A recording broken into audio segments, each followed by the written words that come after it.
যেতে পারবেন না। রহমান সাহেবের দোকান কোথায় আমাকে দয়া করে একটু নিয়ে চলেন। আপনি আমাকে ভদ্রভাবেই নিয়ে গেলেন, কোথায় অন্যদিকে নিয়ে চলে গেলেন। না, don't try to be over smart. আমরা কম স্মার্ট না। আপনার দোকান খুঁজে খুঁজে বের করে আসছি আমরা তথ্যের ভিত্তিতে। আপনাকে 5,000 টাকা জরিমানা আরোপ করা হলো। এই যে মিসগাইড করে আমাদেরকে নিয়ে গেলেন, আপনাকে 10,000 টাকা জরিমানা আরোপ করা হলো। আপনি কাছে আসেন, এবার আপনি এই পাশে আসেন। আপনি না, আপনার কাছ থেকে আমি যাকে জিজ্ঞেস করি আপনি দূরে যান, ইনাকে জিজ্ঞেস করবো।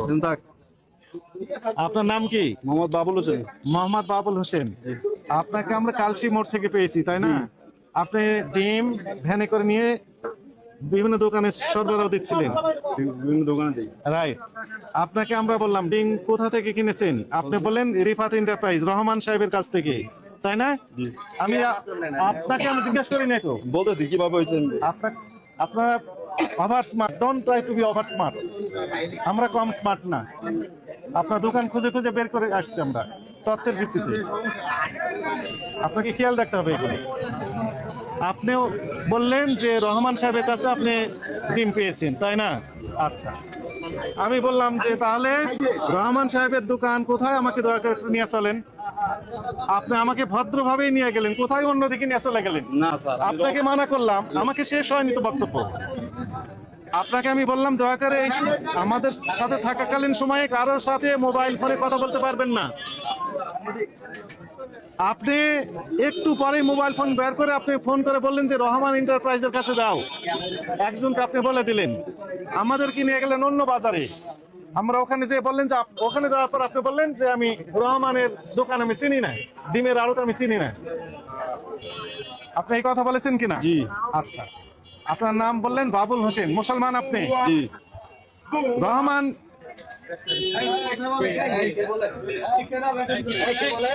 রহমান সাহেবকে আপনি চিনেন না বলেছেন। আমি এই স্টেটমেন্টটা আমার দর্শক শ্রোতা যারা থাকবেন ওনাদের উদ্দেশ্যে ছেড়ে দিলাম যে আপনি যথাযথ কথা বলেছেন কিনা, আমি এইটুকু দর্শকদের উপর ছেড়ে দিলাম। এবার আসেন, পাশের আর দোকানদারের কাছ থেকে আমরা তথ্যের ভিত্তিতে এনার কাছে আমি চিনলাম। আপনি কি যথাযথ তথ্য দিয়েছিলেন আমাদের? আমি তারে চিনি না, কিন্তু মাল নেই রহমান সাহেবের থেকে। রহমান সাহেবের কাছে, কিন্তু ওনাকে উনি চিনেন না, ওনার দোকানও উনি চিনেন না। উনি ডিমেরই ব্যবসা করেন, ডিমের হাত থেকে ডিম নিয়ে যান, অথচ কোথায় লোকেশন উনি জানেন না। এখন স্যার বুঝাই বলি আমি সমস্যা এইটুকুই, ঠিক আছে। মাল নাই ও রহমান থেকে, ওর আমি পার্টনারে ব্যবসা করি, ঠিক আছে? ওর দোকানে মাল নামায় দেয়। পরে আপনি তো জিজ্ঞেস করি নাই, তো মাল নাই ও রহমান ভাই থেকে। এনারা দুইজনকে ধরে রাখেন, এনারা দুইজন যেন না যেতে পারেন। এনারা হচ্ছে এনার পার্টনার, এনার পার্টনার।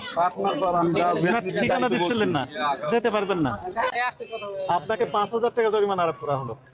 এই যে মিসগাইড করে আমাদেরকে নিয়ে গেলেন, আপনাকে 10,000 টাকা জরিমানা আরোপ করা হলো। 10,000 টাকা পরিশোধ করতে আপনারা নিয়ে যাবেন।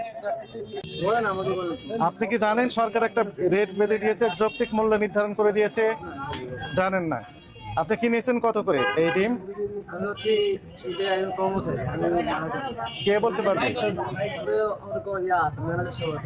ম্যানেজার তো পাশে আছে বললেন, কই ম্যানেজার? ম্যানেজারকে আসতে বলেন এখানে, আমরা কথা বলি। উনি রেটও জানেন না, উনি কিছুই জানেন না। আপনি ধরেন আপনি বলে দিয়েছেন যে আপনি রেটে বিক্রি করবেন, উনি বেচে খুচরা। হ্যাঁ, আমাদের যেটা খুচরা বিক্রি করা হয় ওটা আমরা খুচরা বিক্রি করি।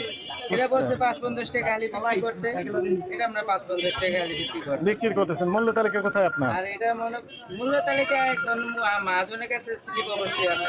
মহাজন কোথায়? মহাজন আসে না, আসতে বলেন। মহাজন আছে। আপনি মনে করেন যে পালিয়ে যাবেন, পালিয়ে যেতে পারবেন না তো? পালিয়ে যেতে পারবেন, রাইট, হ্যাঁ, পালিয়ে যেতে পারবেন না। আপনি কি পরিমাণ ডিম বিক্রি করেন প্রতিদিন? কিনেছেন কত ডিম?